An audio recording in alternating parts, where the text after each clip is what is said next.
Hello, എൻ്റെ പേര് വിഷ്ണു. ഞാൻ സ്വീഡനിലെ യോൺ ഷോപ്പിംഗ് എന്ന് പറഞ്ഞൊരു സിറ്റിയിലാണ് താമസിക്കുന്നത്. അതിൽ MSc ചെയ്തത് ഇവിടെ തന്നെയാണ്. MSന്റെ ഒരു ലാസ്റ്റ് സ്വീഡൻ ഭയങ്കര ടഫാണ്, ജോലി വാങ്ങിക്കാനേ പറ്റില്ല. കാര്യങ്ങൾ പറയുമ്പോൾ ഇതൊക്കെ എങ്ങനെ നടക്കുന്ന കാര്യമല്ല എന്നൊന്നും ചിന്തിക്കരുത്. കാരണം ഇവിടെയുള്ള മലയാളികളിൽ ഭൂരിഭാഗം പേരും ഇങ്ങനെ ജോലി മേടിച്ചത്.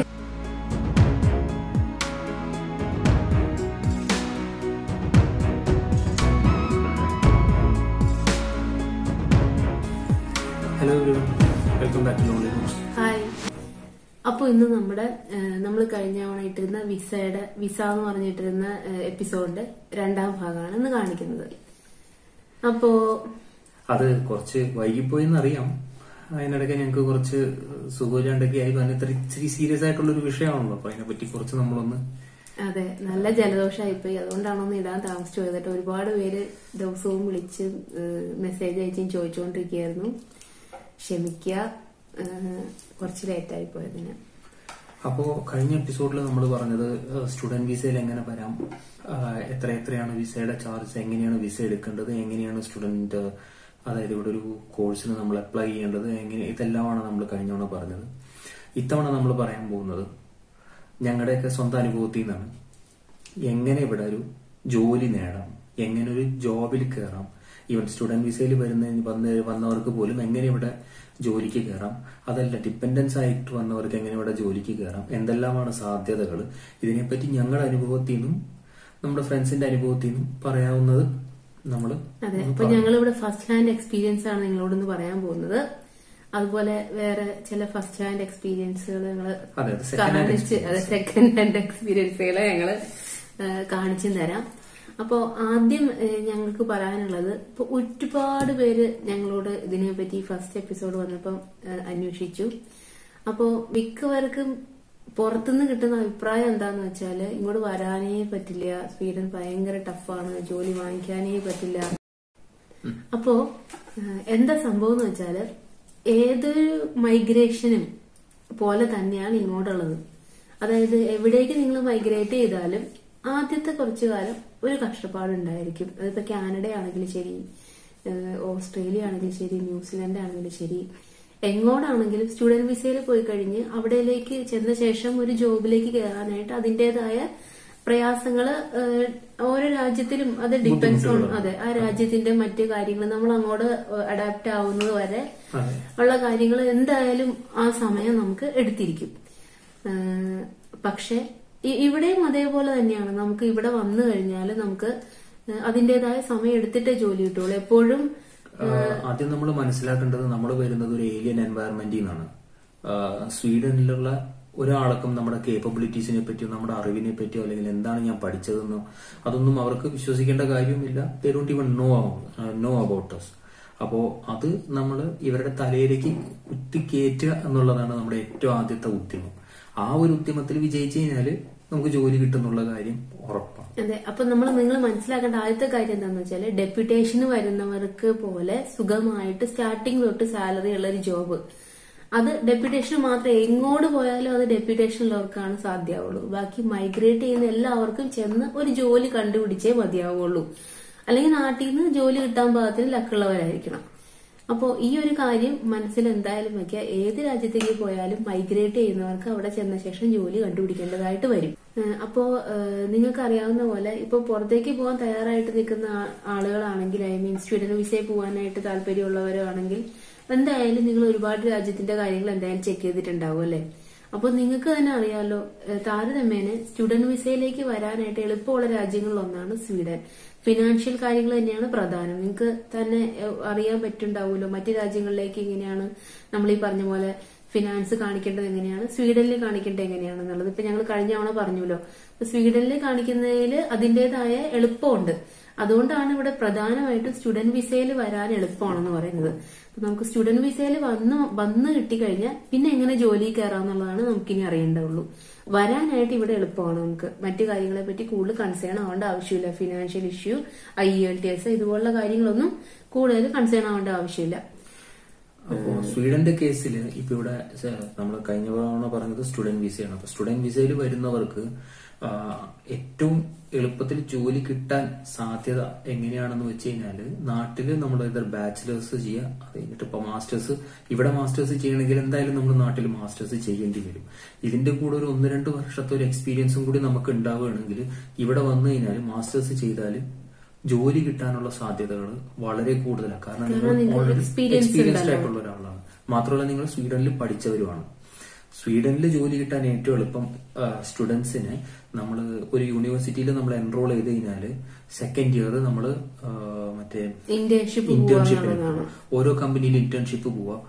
ആ പോകുന്ന കമ്പനിയിൽ തന്നെ മിക്കവാറും ഒരു 90% ആളുകളെയും അവിടെ തന്നെ സ്ഥിരപ്പെടുത്താറുണ്ട്. ഇപ്പൊ ഞാൻ ജോലി ചെയ്യുന്ന കമ്പനിയിലെല്ലാം അങ്ങനെ വന്നേക്കുന്ന പിള്ളേരാണ് അവിടെ സ്ഥിരപ്പെടുത്തിയിട്ടുള്ളത്. യൂണിവേഴ്സിറ്റിന്നും KTH-ന്നും ധാരാളം ആളുകൾ ഇങ്ങനെയുള്ള എല്ലാ കമ്പനികളിലും ഇന്റേൺഷിപ്പിന് കയറുന്നുണ്ട്. അപ്പോ പറഞ്ഞു വന്നത് ഇത്രയധികം പേടിക്കേണ്ട ഒരു സംഭവമല്ല സ്വീഡൻ. എല്ലാരും പറഞ്ഞ പോലെ ഇത്രയും പേടിക്കേണ്ടതായ ഒരു കാര്യം സ്വീഡനിലില്ല. ഇവിടെ വരുന്ന 99% ആളുകൾക്കും ജോലി കിട്ടുന്നുണ്ട്. ശരി, 1% പേര് തിരിച്ചു പോകുന്നുണ്ടോ എന്ന് ഞങ്ങൾക്ക് അറിയില്ല. എന്നാൽ ആ പോകുന്നവർക്ക് അത് അവരുടേതായ റീസൺസും കൂടെ ഉള്ളതുകൊണ്ടായിരിക്കാം അവർ തിരിച്ചു പോകുന്നത്. ഇവിടെ സാധാരണ പോലെ തന്നെ ഇങ്ങനെ വന്ന് നിൽക്കണമെന്ന് കരുതുന്നവർക്ക് എല്ലാവർക്കും തന്നെ നിൽക്കാൻ പറ്റുന്നുണ്ടെന്നാണ് ഞങ്ങൾക്ക് അനുഭവം. ഇപ്പൊ കഴിഞ്ഞ കൊല്ലം ഇവിടെ സ്റ്റുഡന്റ് വിസയ്ക്ക് വന്നവരും അങ്ങനെയായിട്ടുള്ള ഒരുപാട് പേര് ഞങ്ങൾക്ക് പരിചയമുണ്ട്. എല്ലാവരും തന്നെ ഇവിടെ ഏതെങ്കിലും ഒരു ജോബില് ഇപ്പൊ കയറി കഴിഞ്ഞു. മിക്കവരും 1 കൊല്ലം കഴിഞ്ഞപ്പോൾ തന്നെ എന്തെങ്കിലും ഒരു ജോബിൽ ആയിട്ടുള്ളവരാണ്. അതിൽ തന്നെ ഒരുപാട് ഫാമിലി ഉള്ളവര്, പഠിക്കാനായിട്ട് വന്നവര്, എല്ലാവരും തന്നെ പഠിത്തം മുഴുവൻ ആക്കുന്നതിന് മുമ്പ് തന്നെ ഏതെങ്കിലും ഒരു ജോലിയിൽ കയറിയിട്ടുള്ളവരാണ്. ഒരു കാര്യം ഓർക്കേണ്ടത്, നമ്മളുടെ അതേ കരിയറിലുള്ള അതേ ജോലി തന്നെ ആയിരിക്കണം എന്നില്ല കയറുന്നത്. അതിപ്പോ ഏത് മൈഗ്രേഷനിൽ ചെന്നാലും, മൈഗ്രേഷൻ ചെയ്തു പോയാലും അങ്ങനെ അത് നമുക്ക് വാശി പിടിക്കാൻ പറ്റില്ല. ഫസ്റ്റ് ജോബ് നമുക്ക് അതായിരിക്കണം. പക്ഷെ നമുക്ക് അവിടെ നിന്നുകൊണ്ട് നമ്മുടെ കരിയറിലേക്ക് നമ്മൾ ഏത് ജോബായിരുന്നു ചെയ്ത് അതിലേക്ക് പോവാനായിട്ട് നമുക്ക് ട്രൈ ചെയ്യാൻ പറ്റും. അപ്പോ ഇതുവരെ ഞങ്ങൾക്ക് അങ്ങനെയാണ് മനസ്സിലായിട്ടുള്ളത്. ഇവിടെ എല്ലാവർക്കും തന്നെ വന്നവർക്ക് എല്ലാവർക്കും ഇവിടെ ജോലി കിട്ടിയിട്ടുണ്ട്. തിരിച്ചു പോകേണ്ട സാഹചര്യം വളരെ ചുരുക്കം ആൾക്കാർക്കാണ് വന്നിട്ടുള്ളത്. സ്വീഡനിലേക്ക് വരാനായിട്ട് അല്ലെങ്കിൽ സ്വീഡനിൽ ഒരു ജോബ് നേടാനായിട്ട് പൊതുവെ കുറച്ച് രീതികളുണ്ട്. ഒന്ന്, നമ്മൾ ഏതെങ്കിലും ഒരു ഡെപ്യൂട്ടേഷനിൽ വരിക, അല്ലെ 2 നമ്മുടെ ലിങ്ക്ഡിൻ സോഷ്യൽ മീഡിയ പ്ലാറ്റ്ഫോംസ് വഴി. അത് എന്ന് പറഞ്ഞാൽ വളരെ സ്പെഷ്യലൈസ്ഡ് ആയിട്ടുള്ള ജോബ്സ് അങ്ങനെ ഇന്ത്യയിൽ നിന്ന് അവർ റിക്രൂട്ട് ചെയ്ത് കൊണ്ടിരുന്നുണ്ട്. പിന്നെ റെഫറൻസ്, ഫ്രണ്ട്സിന്റെയും റിലേറ്റീവ്സിന്റെയും റെഫറൻസ് വഴിയിട്ട് നമുക്ക് കൊടുക്കാവുന്നതാണ്. പിന്നെ ഇതെല്ലാം കഴിഞ്ഞിട്ടാണ് നമ്മുടെ PhD ഇവിടെ ഒരു ജോബായിട്ടാണ് കണക്കാക്കുന്നത്. പിന്നെ 5ാമത്തേതാണ് നമ്മുടെ സ്റ്റുഡന്റ് വിസയിൽ വന്നിട്ട് ഇവിടെ ജോലിക്ക് കയറുക. അതാണ് ഏറ്റവും കോമൺ ആയിട്ടുള്ളതും കുറച്ചും കൂടെ എളുപ്പമുള്ളതും. കാരണം എന്താന്ന് വെച്ചാല് ഒരു കാര്യം കൂടെ പറയാനുള്ളത് എന്താ വെച്ചാല്, ഈ പറഞ്ഞ കഴിഞ്ഞ കൊല്ലം വന്നു ഇവിടെ നിന്നു എന്നുള്ളവർക്കൊക്കെ ഈ പറഞ്ഞ പോലെ 6 മാസം സ്റ്റേ ബാക്ക് ഉള്ളവരാണ്. പക്ഷെ ഇപ്പൊ കാര്യങ്ങൾ മാറി. 1 കൊല്ലം സ്റ്റേ ബാക്കും ആയിട്ടുണ്ട് ഇപ്പോ. അപ്പൊ എന്തായാലും നിങ്ങൾക്ക് നിൽക്കാനുള്ള, ഇവിടെ തന്നെ കണ്ടിന്യൂ ചെയ്യാൻ നിങ്ങൾക്ക് ഒരുപാട് ചാൻസ് ഉണ്ട്. അപ്പൊ അതിന് എന്തൊക്കെ ചെയ്യണം, എന്തൊക്കെ ചെയ്താൽ ഇവിടെ നിൽക്കാൻ പറ്റും, എങ്ങനെ ഒരു ജോബിലേക്ക് മാറാൻ പറ്റും, അല്ലെങ്കിൽ ഡിപ്പെൻഡന്റ് ആണെങ്കിൽ എങ്ങനെ ഒരു ജോബ് കിട്ടാം, ഇതൊക്കെയാണ് ഞങ്ങള് ഇന്നത്തെ സെക്ഷനിൽ പറയാൻ പോകുന്നത്. ഇത്രയും കാര്യങ്ങൾ ഞങ്ങൾ ഇൻട്രൊഡക്ഷൻ ആയിട്ട് പറഞ്ഞത് കഴിഞ്ഞ തവണത്തിന്റെ റെസ്പോൺസ് കൊടുത്തപ്പോൾ എല്ലാവരോടും ഇത്രയും കാര്യങ്ങൾ പറയാൻ പറ്റില്ലല്ലോ. അതുകൊണ്ടാണ് ഇതിൽ കൂടെ പറയാന്ന് കരുതിയിട്ടാണ് ഇത്രയും കാര്യങ്ങൾ ഇപ്പൊ ഞങ്ങൾ ഇങ്ങനെ പറഞ്ഞത്. ആദ്യം തന്നെ നമ്മളിവിടെ വന്നു കഴിഞ്ഞാല് നമ്മൾ ഏറ്റവും ആദ്യം ചെയ്യേണ്ടത് നമ്മുടെ റെസ്യൂം, അതായത് നാട്ടില് റെസ്യൂം തൂക്കി നോക്കുന്ന ഒരു സിറ്റുവേഷനാണ്. അതായത് 10 പേജ് ഉണ്ടെങ്കിൽ അത്രയും സന്തോഷം. അതിനകത്ത് നമ്മളെല്ലാം നമ്മൾ LKG മുതലുള്ള കാര്യങ്ങൾ മുഴുവൻ അതിനകത്ത് ആഡ് ചെയ്യും. പക്ഷെ യൂറോപ്പിൽ വന്നു കഴിഞ്ഞാൽ they don't have time for this. അവരതൊന്നും നോക്കുകയൊന്നുമില്ല. അപ്പോൾ വളരെ ചുരുക്കത്തില് വളരെ അതിന്റെ നമ്മുടെ എന്താണോ നമ്മൾ ചെയ്തത് അതിന്റെ ക്രക്സ് ഉൾക്കൊള്ളുന്ന രീതിയിൽ അതിന്റെ ഫസ്റ്റ് പേജിൽ തന്നെ മാക്സിമം 2 പേജസ് ഒന്നും അത് തന്നെ കൂടുതലാണ്. നമുക്ക് ഒരു പേജിനുള്ളിൽ ഒതുക്കാൻ കഴിയുന്നുണ്ടെങ്കിൽ ദാറ്റ് ഈസ് ഓൾവേസ് ബെസ്റ്റ്. ഇപ്പോ 17 വർഷം എക്സ്പീരിയൻസ് ഉള്ള എന്റെ CV 1 പേജേ ഉള്ളൂ. അത്രയും മതി. എന്നാലേ നമ്മൾ അതിനകത്തുള്ള ക്രക്സ് അതിനകത്ത് ഉൾക്കൊണ്ടാൽ മാത്രമേ അവരത് വായിക്കുള്ളൂ. അതല്ലെങ്കിൽ അവരത് കുറെ കണ്ടുകഴിഞ്ഞാൽ അവരത് വിട്ടുകളയും. They won't even look at it. അപ്പോൾ യൂറോപ്യൻ സ്റ്റാൻഡേർഡ്സിലേക്ക് നമ്മുടെ CV കൊണ്ടുവരിക. പിന്നെ അടുത്തത്, നമ്മൾ നാട്ടിൽ കൊടുക്കുന്നത് പോലെ ഒരു CV ഉണ്ടാക്കി അത് എല്ലായിടത്തേക്കും വിതരണം ചെയ്യുക, അങ്ങനെ ഒരു പരിപാടിയില്ല. ഇവിടെ ആഡ് വരുന്നതിനനുസരിച്ചാണ് നമ്മൾ CV കൊടുക്കേണ്ടത്. ഓരോ ആഡിലും അവർ ഓരോ കീവേഡ്സ് പറഞ്ഞിട്ടുണ്ടാവും. ഇപ്പോ മെക്കാനിക്കൽ എഞ്ചിനീയറിംഗ് ആണെങ്കിൽ അതിന് ഒരുപാട് കാര്യങ്ങൾ അതുപോലെ പറഞ്ഞിട്ട് ഇപ്പൊ 6 സിഗ്മ പോലെ ഒരുപാട് കാര്യങ്ങൾ അവരാവശ്യപ്പെട്ടിട്ടുണ്ടാവും. നമ്മളത് ചെയ്തിട്ടുണ്ടെങ്കിൽ ആ കീവേഡ്സ് കൃത്യമായിട്ട് ആ കീവേഡ്സ് നമ്മുടെ CVയിൽ ഉൾപ്പെടുത്തിയിട്ട് കവറിംഗ് ലെറ്ററിൽ ഉൾപ്പെടുത്തിയിട്ട് അയക്കാൻ ശ്രമിക്കുക. അതാണ് ഏറ്റവും ആദ്യത്തെ കാര്യം. 2, LinkedIn is the Facebook of professionals.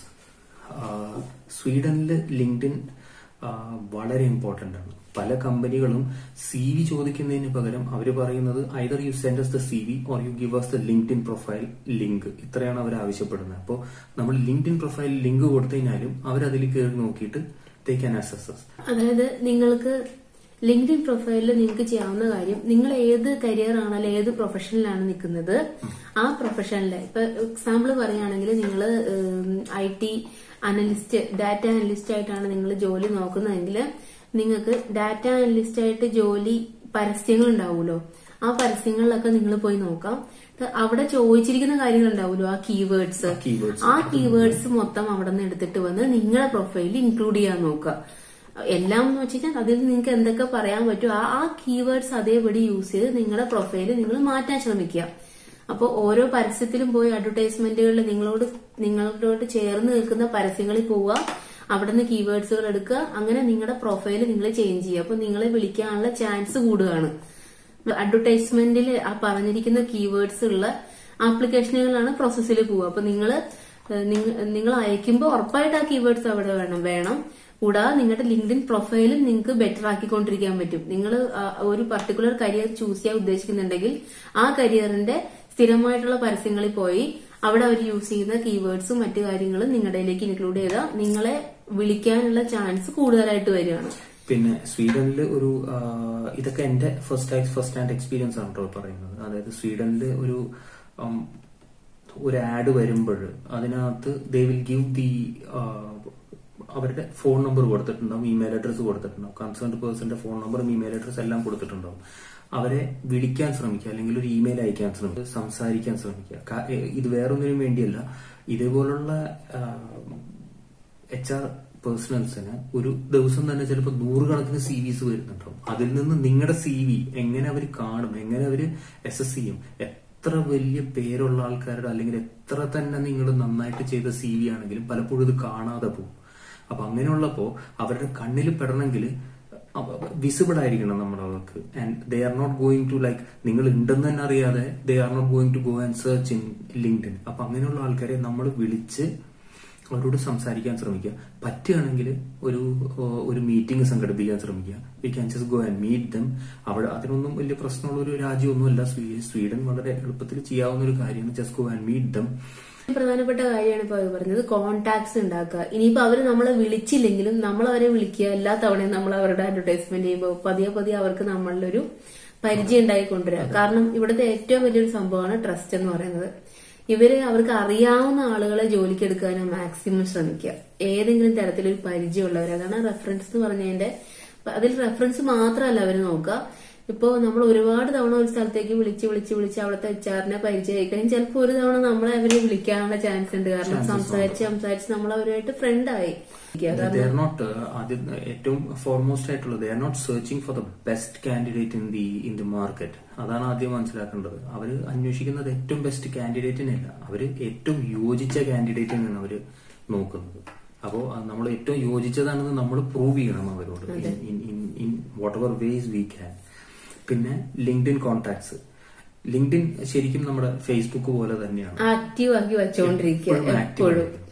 എപ്പോഴും ആക്റ്റീവ് ആയിരിക്കണം നമ്മുടെ ഫീൽഡിൽ. അതായത് നമ്മൾ പ്രോസ്പെക്റ്റീവ് ആയിട്ടുള്ള കമ്പനീസ്, പ്രോസ്പെക്റ്റീവായിട്ട് നമ്മൾ മീറ്റ് ചെയ്യാൻ സാധ്യതയുള്ള ആൾക്കാർ, അങ്ങനെയുള്ള ആൾക്കാരെ ഐഡന്റിഫൈ ചെയ്ത് നമ്മൾ കോൺടാക്ട്സ് വെച്ചിട്ട് അവരിടുന്ന പോസ്റ്റുകൾ, അവരുടെ ഒരു ഇതിന് നമ്മൾ കമന്റുകൾ ഇടുക. And just keep A contact.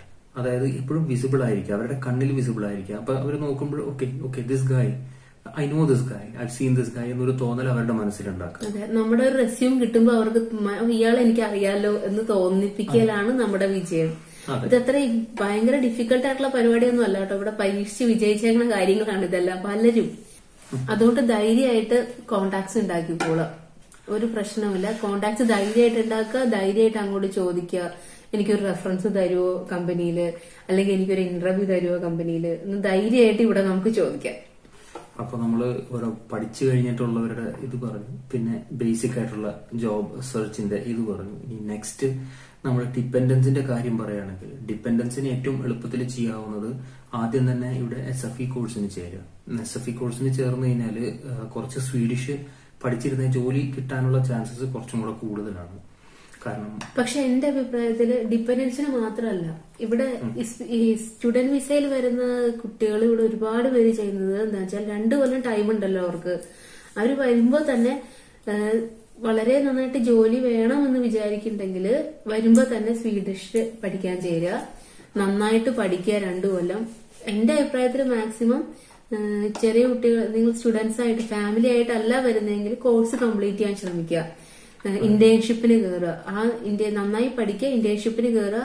ഒരേ സമയം ലാംഗ്വേജും പഠിക്കുകയാണെങ്കിൽ ഉറപ്പായിട്ട് നിങ്ങൾക്ക് അത് കഴിയുമ്പോൾ തന്നെ ജോലി കിട്ടുന്നതാണ് എനിക്ക് തോന്നുന്നത്. ജോലി കിട്ടിയിരിക്കും. ഇവിടെ സ്റ്റോക്ക്ഹോമിലെ കീഴിലുള്ള മിക്ക കുട്ടികളും ഏതെങ്കിലും ഒരു കമ്പനിയിൽ ഇന്റേൺഷിപ്പിന് കയറുന്നുണ്ട് 100%.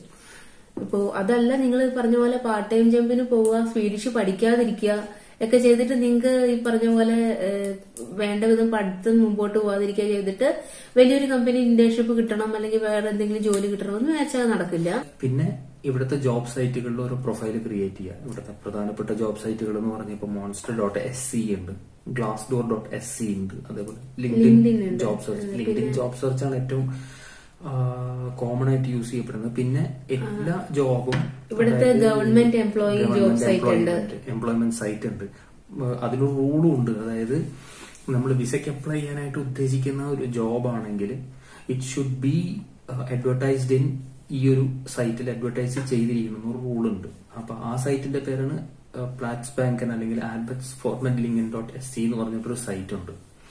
ആ സൈറ്റിൽ കയറി കഴിഞ്ഞാൽ സ്വീഡനിലുള്ള ഒരുവിധപ്പെട്ട സകല ജോലികളും അതിനകത്ത് ലിസ്റ്റഡ് ആയിരിക്കും.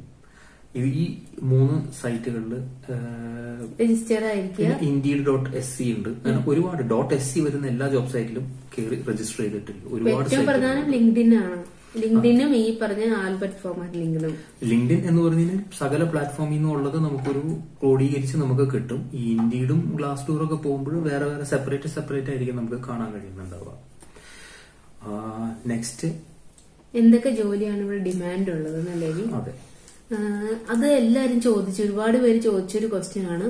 ഏതൊക്കെ ജോലിക്ക് ഡിമാൻഡ് ഉണ്ട് ഇവിടെ? ഡോക്ടേഴ്സ്, ഈ നഴ്സുമാര് ഒക്കെ കുറെ, അങ്ങനെ നഴ്സുമാരൊക്കെ ഒരുപാട് പേര് സംശയം ചോദിച്ചു. അപ്പോ കാര്യം തുറന്നു പറയണമല്ലോ അല്ലെ? എനിക്ക് തോന്നുന്നത് എന്താന്ന് വെച്ചാൽ ഇവിടെ ഈ പറഞ്ഞ സ്വീഡിഷിന്റെ പ്രശ്നം ഉണ്ടല്ലോ. അപ്പോ IT ജോബിലുള്ളവർക്ക് സ്വീഡിഷ് അത്ര അത്യാവശ്യമില്ല. എന്നാലും ഈ ഒരു രാജ്യത്ത് വരുമ്പോൾ നമ്മൾ എപ്പോഴും ആ ഭാഷ പഠിക്കുന്നതാണല്ലോ നല്ലത്.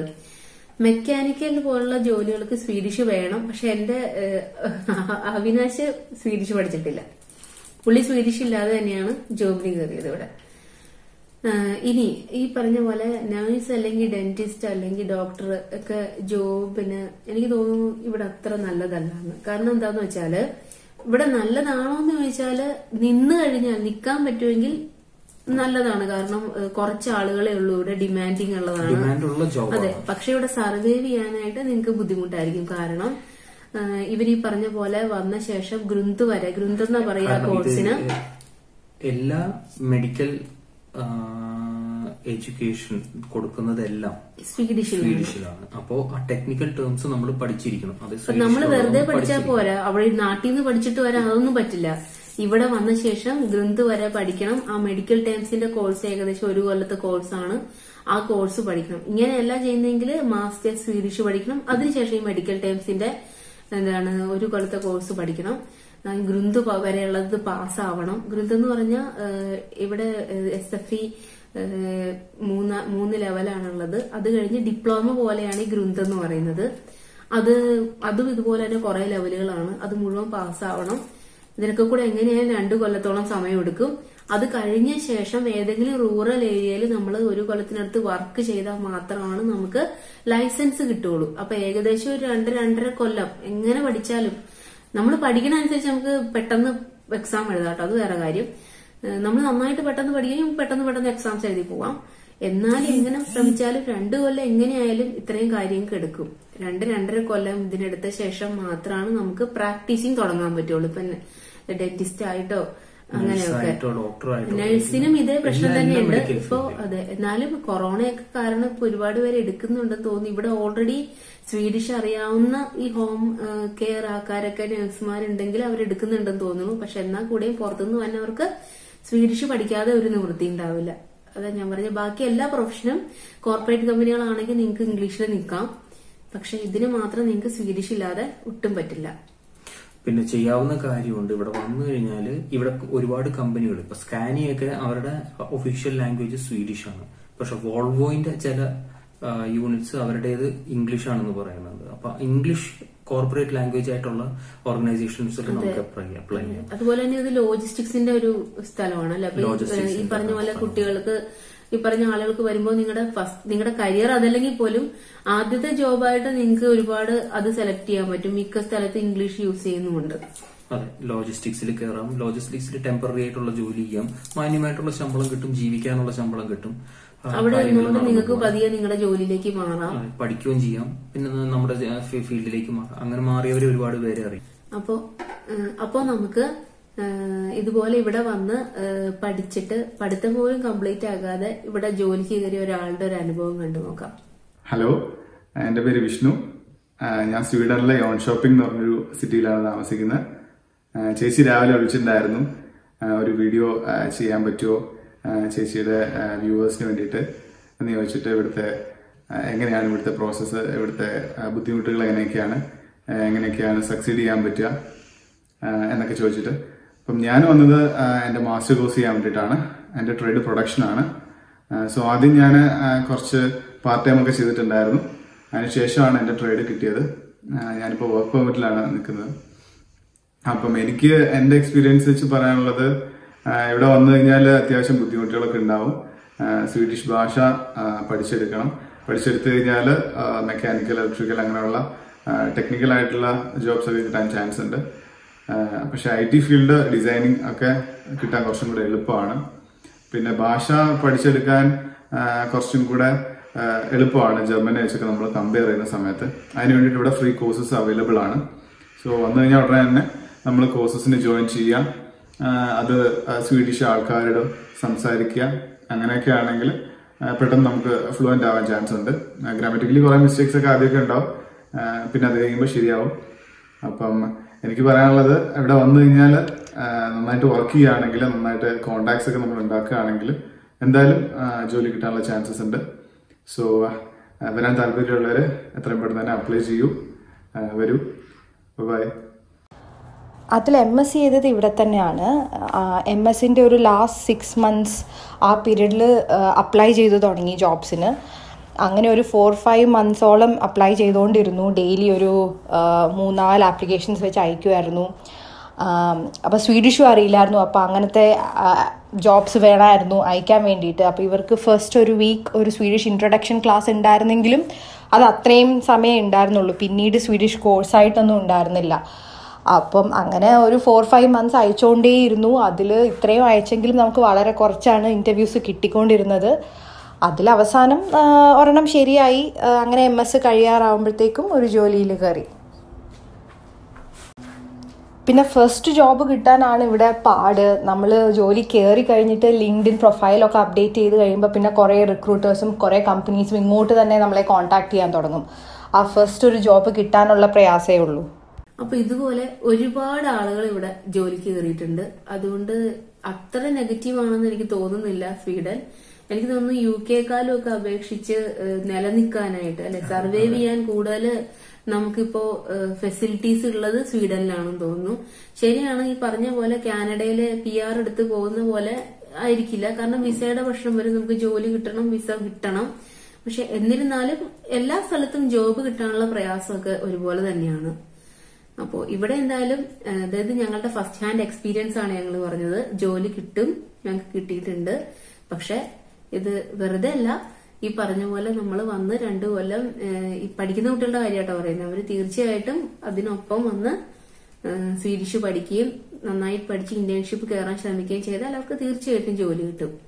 ഇപ്പൊ അല്ലാതെ ജോബ് വിസയ്ക്കാണ് ജോബിനായിട്ട് മാത്രം വരുന്നവര് ഞങ്ങൾ പറഞ്ഞ പോലെ ഞങ്ങൾ ചെയ്ത പോലെ ലിങ്ക്ഡിനും മറ്റു കാര്യങ്ങളും എല്ലാം നന്നായിട്ട് യൂട്ടിലൈസ് ചെയ്ത് കഴിഞ്ഞാൽ തീർച്ചയായിട്ടും നിങ്ങൾക്ക് ഒരു ജോബിൽ ലാൻഡ് ചെയ്യാൻ പറ്റുന്നതായിരിക്കും. തീർച്ചയായിട്ടും പറ്റും. ഇനി അടുത്ത ജോബിന്റെ വിസയുടെ കാര്യം പറയുകയാണെങ്കിൽ അതാണ് PhD. അതെ, PhD ശരിക്കും യൂണിവേഴ്സിറ്റീസ് ആണ് എടുക്കുന്നത്. പക്ഷെ അതിനൊരു കോമൺ ഗേറ്റ് വേ ഇല്ല, നമ്മുടെ ഏകജാലകം ഇല്ല. എല്ലാ യൂണിവേഴ്സിറ്റീസും അതാത് ഡിപ്പാർട്ട്മെന്റുകളാണ് ഇവിടുന്ന് PhDക്കുള്ള ആപ്ലിക്കേഷൻസ് സ്വീകരിക്കുന്നത്. അപ്പൊ PhDക്ക് അവരുടെ ഒരു ജനറൽ പ്രീ റിക്വസിറ്റ് അവർ പറയുന്നത് 240 പോയിന്റ് ആണ്. അതായത് 120 ബാച്ചിലേഴ്സും 120 മാസ്റ്റേഴ്സും, അങ്ങനെ 240 പോയിന്റ്സ് ആണ് അവർ ബേസിക് പ്രീ റിക്വസിറ്റ്സ് പറയുന്നത്. അതുകൂടാതെ ഇത് വേണം, IELTS അല്ലെങ്കിൽ TOEFL വേണമെന്ന് പറയുന്നത്. IELTS 6.5 പോയിന്റ്സിൽ കുറയാതെ, അതായത് 6.5 ആവറേജ് വേണം, 5.5 ഇൻഡിപെൻഡന്റ് കുറയാതെ വേണമെന്നാണ് അവർ അതിന്റെ ഒരു പ്രീ റിക്വസിറ്റ് ആയിട്ട് പറഞ്ഞിരിക്കുന്നത്. ഞാൻ പറഞ്ഞതുപോലെ തന്നെ PhD എന്ന് പറയുന്നത് ഇവിടെ ഒരു ജോബാണ്. ഇപ്പൊ 4 years അത് PR-ന് കൺസിഡർ ചെയ്യുന്ന ഒരു ജോബാണ്. സാലറി കിട്ടും. ഇവിടെ ഒരു സർട്ടൻ പെർസെന്റേജ് ക്ലാസ്സും കൂടെ ഉണ്ടാവും നമുക്ക്. അപ്പൊ അതിന് നമുക്ക് വേണ്ട എന്താന്ന് വെച്ചാൽ നമുക്കൊരു സബ്ജക്ട് നമ്മൾ പറഞ്ഞ പോലെ റിസർച്ച് ചെയ്യാനുള്ള എന്താണ് എന്നുള്ള സബ്ജക്ട് സെലക്ട് ചെയ്യുക. അതിൽ നമ്മുടെ ആ പർട്ടിക്കുലർ ഇതിനെ പറ്റിയിട്ട് ഒരു മോട്ടിവേഷൻ ലെറ്റർ കൊടുക്കണം. ഇതൊക്കെയാണ് അതിൽ വേണ്ടത്. ഒരുപാട് പേര് നമുക്ക് ഇന്ത്യൻസും മലയാളികളും PhD ചെയ്യുന്നവരെ ഇവിടെ നമുക്കറിയാം. PhD കിട്ടുന്നുണ്ട് ഇവിടെ. നമ്മൾ അപ്ലൈ ചെയ്യണമെങ്കിൽ നമ്മൾ ഓരോ യൂണിവേഴ്സിറ്റിയുടെ സൈറ്റിലേക്ക് കയറിയിട്ട് PhD എന്ന് കൊടുത്തു കഴിഞ്ഞാൽ നമ്മുടെ സബ്ജക്റ്റും കൊടുത്തു കഴിഞ്ഞാൽ നമുക്ക് അതിലുള്ള ഇപ്പൊ കാണിച്ചിരിക്കുന്ന ഒഴിവുകൾ കാണാൻ പറ്റും. നമ്മൾ ഈ കൊടുക്കുന്ന മോട്ടിവേഷൻ ലെറ്ററിൽ ഞാൻ ചെയ്ത പ്രീവിയസ് വർക്കും ഇപ്പോഴത്തെ ഇനി ചെയ്യാൻ പോകുന്ന റിസർച്ച് വർക്കും തമ്മിൽ എന്തെങ്കിലും കോറിലേഷൻ ഉണ്ടോ എന്നുള്ളതൊക്കെ നമ്മൾ കാണിക്കേണ്ടി വരും. അതുപോലെ ടീച്ചിങ് എക്സ്പീരിയൻസും ഇതിന് അവര് കൺസിഡർ ചെയ്യുന്നുണ്ട്. ഇതൊക്കെയാണ് PhDയുടെ പ്രീ റിക്വസിറ്റ്സ്. അപ്പൊ ഈ PhDയും ഈ ജോലിയുടെ പോലെ തന്നെ അവരതിനകത്ത് കൺസേൺഡ് ആയിട്ടുള്ള ആളുടെ ഫോൺ നമ്പർ കൊടുത്തിട്ടുണ്ടാവും. നമുക്ക് വിളിക്കാം, സംസാരിക്കാം, നമുക്ക് അവരോട് കാര്യങ്ങൾ പറയാം. ബിക്കോസ് നമ്മുടെ ആപ്ലിക്കേഷൻ മുന്നോട്ട് വരാനായിട്ട് അതൊക്കെയാണ് മാർഗങ്ങളുള്ളത്. PhD ഒരു സ്റ്റുഡന്റിന്റേതായിട്ടൊന്ന് അഡ്മിഷൻ എന്നുള്ള രീതിയിൽ നമുക്ക് എടുക്കാൻ കഴിയില്ല. കാരണം ഒരു വേക്കൻസി ഒക്കെ ആയിരിക്കും ഉണ്ടാവുക. അപ്പൊ നമ്മൾ അങ്ങോട്ട് വിളിച്ച് ഈ കൺസേൺഡ് ആയിട്ടുള്ള ഫാക്കൽറ്റിയെ വിളിച്ച് നമ്മൾ സംസാരിക്കണം. ഞാൻ ഇൻട്രസ്റ്റഡ് ആണ്, എന്റെ ഇതൊക്കെയാണ് എന്ന് പറഞ്ഞ് നമ്മൾ സംസാരിക്കണം. എങ്കിൽ മാത്രമേ ആ ഒരു ചെയ്യുന്നതിൽ ഒരു ഗുണം ഉണ്ടാവുള്ളൂ. അതല്ലെങ്കിൽ അത് വെറുതെ നമ്മൾ എല്ലായിടത്തേക്കും മെയിൽ അയക്കുന്നത് പോലെ അത് വിസ്മൃതിയിലാണ്ടു പോവുകയുള്ളൂ. ഒരാളും അത് ശ്രദ്ധിക്കാൻ പോകുന്നില്ല. ഇനി അടുത്തതായിട്ട് പറയുകയാണെങ്കിൽ നമ്മൾ പറഞ്ഞില്ലേ റെഫറൻസ് വഴി ജോലിക്ക് കയറാമെന്ന് പറഞ്ഞത്. അതെ, ഇത് ഈ ആദ്യം പറഞ്ഞ ഒരു സംഭവം ഉണ്ടല്ലോ, ട്രസ്റ്റ് ഫാക്ടർ, അതിനെ ബേസ് ചെയ്തിട്ടുള്ളതാണ് ഈ റെഫറൻസും. കാരണം നമ്മൾ വരുന്നത് ഒരു ഏലിയൻ കൺട്രി എന്നാണ്. ഏലിയൻ കൺട്രി എന്ന് പറഞ്ഞു കഴിഞ്ഞാൽ ഇവർക്ക് പരിചയമില്ലാത്ത ഒരു കൺട്രി എന്നാണ് നമ്മൾ വരുന്നത്. നമ്മുടെ എക്സ്പീരിയൻസ് എന്താണ്, നമ്മുടെ കഴിവുകൾ എന്താണ്, what are our strength, what are our weakness, എന്റെ ക്യാരക്ടർ എങ്ങനെയാണ്, ഇതൊന്നും ഇവർക്ക് അറിയില്ല. അപ്പൊ അവർക്ക് ഇതൊക്കെ അറിയാവുന്ന ഒരാള് മുഖേന എടുക്കുവാണെങ്കിൽ അവർക്ക് അത്രയും പണി കുറഞ്ഞിരിക്കുന്നു വിചാരിക്കുന്ന ആളുകളാണ് സ്വീഡുകൾ. അതുകൊണ്ട് നിങ്ങൾക്ക് റെഫറൻസ് യൂസ് ചെയ്യാൻ പറ്റുമെങ്കിൽ മാക്സിമം ചെയ്യിക്കുക. അവിടെയാണ് ഈ ലിങ്ക്ഡിൻ കണക്ഷൻസിന്റെ ഉപയോഗം വരുന്നത്. ഈ ലിങ്ക്ഡിൻ കണക്ഷൻസ് നമ്മൾ ഒരു പർട്ടിക്കുലർ കമ്പനിയിൽ അപ്ലൈ ചെയ്യുമ്പോൾ ഈ ലിങ്ക്ഡിൻ കണക്ഷൻസിൽ ഒരാളുണ്ടെങ്കിൽ നമുക്ക് അയാളോട് ആവശ്യപ്പെടാം, എനിക്ക് വേണ്ടിയിട്ട് റെഫറൻസ് കൊടുക്കാൻ പോകും. കാരണം പല കമ്പനികളും നമുക്കറിയാത്തൊരു ഫാക്ടർ, ഒരു കാര്യമുള്ളത്, പല കമ്പനികളും റെഫർ ചെയ്യുന്നതിന് പോയിന്റ്സ് കൊടുക്കുന്നുണ്ട്. അതായത് ഒരു എംപ്ലോയിക്ക് നമ്മളൊരാളെ റെഫർ ചെയ്ത് കഴിഞ്ഞാൽ ദേ ഹാവ് പോയിന്റ്സ്. അയാളെ എടുക്കുകയാണെങ്കിൽ ഇയാൾക്ക് they get A monetary benefit. പല കമ്പനികളും അങ്ങനെ ചെയ്യുന്നുണ്ട്. അപ്പോ അങ്ങനെ അത് അവർക്കും ഗുണകരമായിട്ടുള്ള. പക്ഷെ ഒരു കാര്യം ഓർക്കേണ്ട കാര്യമാണ്, നാട്ടിലെ പോലെ അല്ല ഇവിടുത്തെ റെഫറൻസ് എന്ന് വെച്ചാൽ നമ്മുടെ റെസ്യൂം അവരുടെ ടേബിളിലേക്ക് എത്താനുള്ള ഒരു വഴി മാത്രമാണ്, കുറുക്ക് വഴി മാത്രമാണ്. ഇന്റർവ്യൂ മറ്റു കാര്യങ്ങളിൽ ഒന്നിലും ഒരു എന്താ പറയാ കുറവ് പ്രതീക്ഷിക്കരുത്. നിങ്ങൾ പെർഫെക്റ്റ് ആണെങ്കിൽ മാത്രമാണ് റെഫറൻസ് ഉണ്ടെങ്കിൽ അവരെടുക്കുള്ളൂ. റെക്കമെൻഡേഷൻ ഇസ് നോട്ട് അതായത് ജോലി കിട്ടാനുള്ള ഒരു എളുപ്പമാർഗം ആണോ എന്ന് ചോദിച്ചാൽ ആണെങ്കിലും ഇറ്റ്സ് നോട്ട് ലൈക്ക് നമ്മുടെ നാട്ടിലെ പോലെ ഓക്കെ ഇന്റർവ്യൂസ് സ്കിപ്പ് ചെയ്തിട്ട് ജോലി കൊടുക്കുന്ന ഒരു പരിപാടിയല്ല. Recommendation is just that I recommend this person because I believe that this person is good. അത്രയേ ഉള്ളൂ. അതിനുശേഷമുള്ളത് അത് നമ്മുടെ കയ്യിലാണ്. We have to prove that അയാളുടെ വിശ്വാസം സത്യമാണെന്നുള്ളത് നമ്മളാണ് പ്രൂവ് ചെയ്ത് കൊടുക്കേണ്ടത്. അത് പ്രൂവ് ചെയ്ത് കഴിഞ്ഞാല് പക്ഷെ ലൈക്ക് ഇവിടെ ആ ടേബിളിൽ റെസ്യൂം എത്തുക എന്നുള്ളതാണ് ഏറ്റവും പ്രധാനം. ആദ്യം പറഞ്ഞില്ലേ, ഒരുപാട് റെസ്യൂംസ് ഉണ്ടാവാം. അതിൽ നിന്ന് ഈ പറഞ്ഞ പോലെ കീവേഡിന്റെ ബേസിലായിരിക്കും സെലക്ട് ചെയ്യണം. അപ്പൊ തന്നെ നമ്മുടെ ചിലപ്പോൾ തള്ളിപ്പോയിട്ടുണ്ടോ എന്നറിയില്ല. അങ്ങനെ സെലക്ട് ചെയ്തതിൽ തന്നെ എത്ര എണ്ണം ടേബിളിലേക്ക് വരുന്ന അറിയില്ല. അപ്പൊ അതിലേക്ക് നമ്മുടെ എത്തിക്കാൻ വേണ്ടിയുള്ള ഒരു മാർഗ്ഗമാണ് റെഫറൻസ് എന്ന് പറയുന്നത്. ഇതേപോലെ വേറെ റെക്കമെൻഡേഷൻസിലുള്ള ആൾക്കാരുണ്ടാവും, വേറെ ഇന്റർണൽ കാൻഡിഡേറ്റ്സ് ഉണ്ടാവും, എല്ലാവരും ഉണ്ടാവും. അതായത് വേറെ പൊസിഷനിലേക്ക് ചാടാൻ ശ്രമിക്കുന്നവരുണ്ടാവും, വേറെ റെഫറൻസുകൾ ഉണ്ടാവും. ഈ റെഫറൻസിൽ നിന്നെല്ലാം നമ്മൾ വേറിട്ട് നിൽക്കണമെങ്കിൽ അത് നമ്മൾ ഇന്റർവ്യൂസിൽ നമ്മൾ പെർഫോം ചെയ്ത് കഴിഞ്ഞാൽ മാത്രമേ നടക്കൂ. അപ്പൊ നമ്മള് ഇന്ന് പറഞ്ഞ കാര്യങ്ങള് ഒന്ന് ചെറുതാക്കി പറയുകയാണെങ്കിൽ, നമുക്ക് ഇങ്ങോട്ട് സ്വീഡനിലേക്ക് വരാനായിട്ട് ജോബ് എന്ന് പറയുമ്പോൾ 1 ഡെപ്യൂട്ടേഷനിൽ വരാം, 2 നാട്ടിലുള്ളതോ ഇവിടെയുള്ളതോ ആയ ആളുകളുടെ ലിങ്ക്ഡിൻ വഴിയോ ഉള്ളതായ റെഫറൻസുകൾ നമുക്ക് യൂസ് ചെയ്യാം, 3 സോഷ്യൽ മീഡിയ, ലിങ്ക്ഡിൻ അല്ലെങ്കിൽ സൈറ്റുകൾ ഉപയോഗിച്ച് നമുക്ക് ഇങ്ങോട്ട് വരാം. അതില് കോണ്ടാക്ട്സുകൾ ഉണ്ടാക്കിയെടുത്തും നമ്മുടെ പ്രൊഫൈല് ബെറ്റർ ആക്കിയും നമുക്ക് കൂടുതൽ നമ്മളെ വിസിബിൾ ആക്കാം. ഇനി 4മത്തത് PhD വഴി ഇങ്ങോട്ട് വരാം, 5മത്തത് സ്റ്റുഡന്റ് വിസ ഉപയോഗിച്ച് ഇങ്ങോട്ട് വരാം. ഇത്രയും വഴികളാണ് നമുക്ക് ജോബ് എന്ന് പറയുമ്പോൾ സ്വീഡനിലേക്ക് വരാനുള്ളത്. ഇത് തന്നെ എല്ലാവരും ഏറ്റവും എളുപ്പമുള്ളതുമായ വഴി എന്ന് പറയുന്നത് സ്റ്റുഡന്റ് വിസയിൽ ഇവിടെ വന്ന ശേഷം സോഷ്യൽ മീഡിയ അല്ലെങ്കിൽ ലിങ്ക്ഡിൻ ഉപയോഗിച്ച് ഇവിടെ ഒരു ജോലി വാങ്ങിച്ചെടുക്കുക എന്നുള്ളതാണ് ഇതിൽ ഏറ്റവും ഈസി ആയിട്ടുള്ളത്. ഡെപ്യൂട്ടേഷൻ ആണ് ഏറ്റവും ഈസി, അത് ഉറപ്പായിട്ടും അതെ.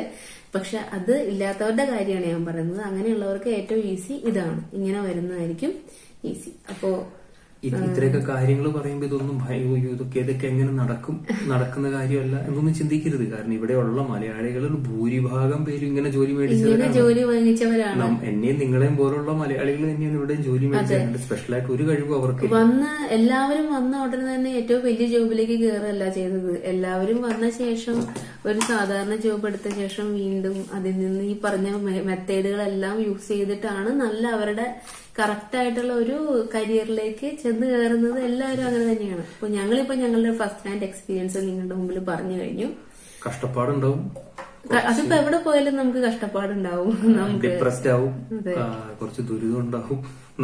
കാരണം നമ്മൾക്ക് ഉറപ്പായിട്ടും നമ്മള് നാട്ടില് നമ്മുടെ നല്ല ജോലിയൊക്കെ വിട്ടിട്ടായിരിക്കാം ചിലപ്പോ വന്നിട്ടുണ്ടാവുക ഇങ്ങോട്ട്. അപ്പോ നമ്മൾ ഉദ്ദേശിച്ച പോലെ ഒരു കാര്യത്തിലേക്ക് നമുക്ക് എത്തിപ്പെടാൻ ചിലപ്പോൾ ആദ്യം കുറച്ച് ബുദ്ധിമുട്ടായിരിക്കും. ഇതൊക്കെ എല്ലാം പ്രത്യേകിച്ച് സ്റ്റുഡന്റ് വിസയിൽ വരുന്ന ആളുകൾക്ക് എല്ലാം ഇത് എവിടെ പോയാലും അറിയാവുന്ന കാര്യങ്ങളായിരിക്കും. മൈഗ്രേഷൻ ചെല്ലുന്നവർക്കും ഇങ്ങനെ തന്നെയായിരിക്കും. ജോബ് ഇല്ലാതെ പോകുന്ന എല്ലാ ആളുകൾക്കും ഇതിൽ കൂടെ എല്ലാത്തിലും കൂടെയും കടന്നു പോകേണ്ടതായിട്ട് വരും. പക്ഷെ ഉറപ്പായിട്ടും നിങ്ങൾ ഒന്ന് ശ്രമിച്ചാൽ അല്ലെങ്കിൽ ഇതേപോലെ ഒരു മെത്തേഡ് നിങ്ങൾ ഫോളോ ചെയ്താൽ നിങ്ങൾക്ക് എന്തായാലും ഒരു ജോലിയിൽ ഇവിടെ ലാൻഡ് ചെയ്യാൻ പറ്റും.